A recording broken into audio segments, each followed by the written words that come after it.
Halo, Assalamualaikum warahmatullahi wabarakatuh. Bertemu lagi dengan saya, Roni Yanuar. Pada kesempatan kali ini, saya akan berbagi salah satu materi yang terkait atau yang ada di dalam Hipno maupun NLP. Teknik ini yaitu teknik Object Imagery.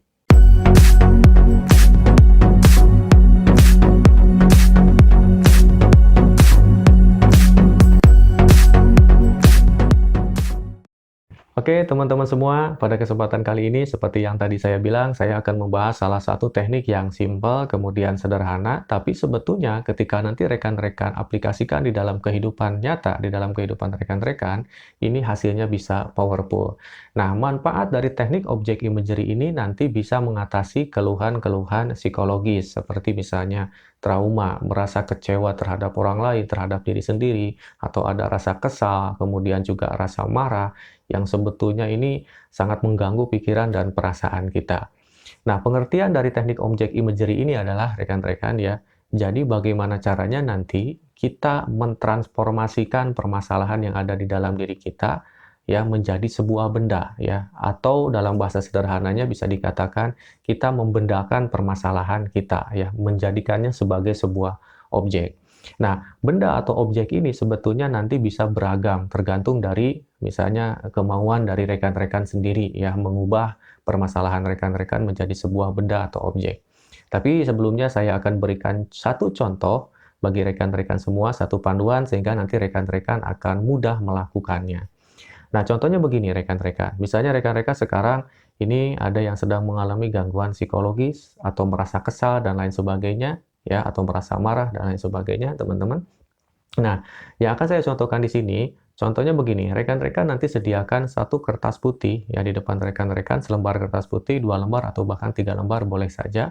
Kemudian nanti rekan-rekan tuliskan permasalahan rekan-rekan semua di selembar kertas putih tersebut, ya, sampai nanti betul-betul penuh, atau sampai betul-betul nanti rekan-rekan semua merasa puas, telah menumpahkan semua perasaannya di atas kertas tersebut. Jadi intinya kita bendakan permasalahan kita ya menjadi sebuah objek kertas nantinya ya. Kita tuliskan semua permasalahannya sampai betul-betul puas ya di situ.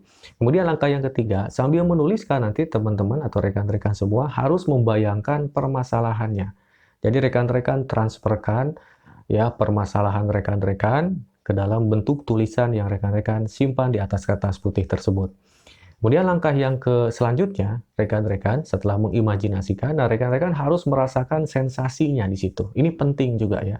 Maksudnya merasakan sensasinya adalah ketika rekan-rekan menulis di situ, rekan-rekan keluarkan perasaan marahnya, perasaan sedihnya, perasaan kesalnya, dan lain sebagainya sambil menulis dan berimajinasi.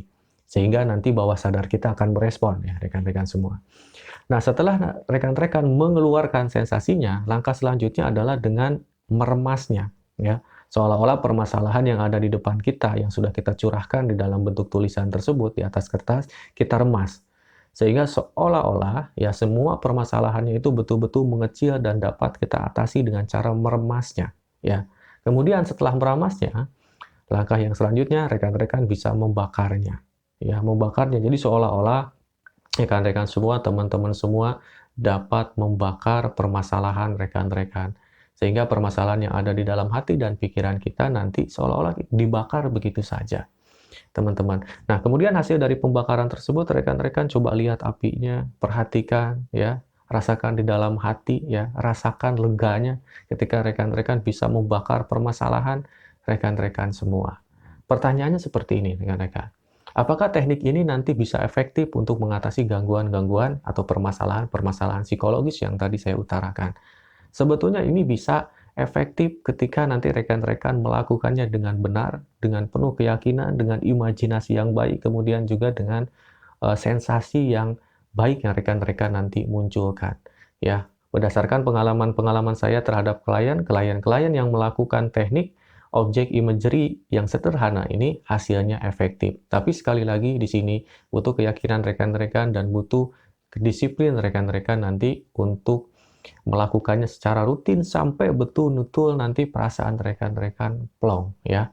Karena terkait dengan permasalahan, kadang-kadang kita terjebak bukan pada permasalahannya itu sendiri, tapi kebanyakan dari kita terjebak pada ya perasaan atau imajinasi dalam permasalahannya itu sendiri. Sehingga permasalahannya sebetulnya mungkin saja tidak seberat yang kita bayangkan atau tidak sebesar yang kita bayangkan, tapi kadang-kadang perasaan ini berkata lain. Nah, dengan cara ya objek imagery ini mudah-mudahan nanti ya perasaan-perasaan negatif yang ada di dalam diri kita, imajinasi-imajinasi negatif yang ada di diri kita, termasuk yang tadi saya ungkapkan di awal ya, ini bisa diatasi oleh kita semua ya, oleh rekan-rekan semua. Oke, rekan-rekan semua, mungkin itu paparan singkat dan sederhana yang bisa saya bagikan pada kesempatan kali ini. Mudah-mudahan bisa bermanfaat untuk rekan-rekan semua. Jadi sekali lagi, konsep apapun, teori apapun tidak akan berarti apa-apa sebelum kita lakukan dalam kehidupan kita. Ya, mudah-mudahan sekali lagi teknik ini bermanfaat bagi rekan-rekan. Sekian dari saya, Roni Yanuar. Assalamualaikum warahmatullahi wabarakatuh.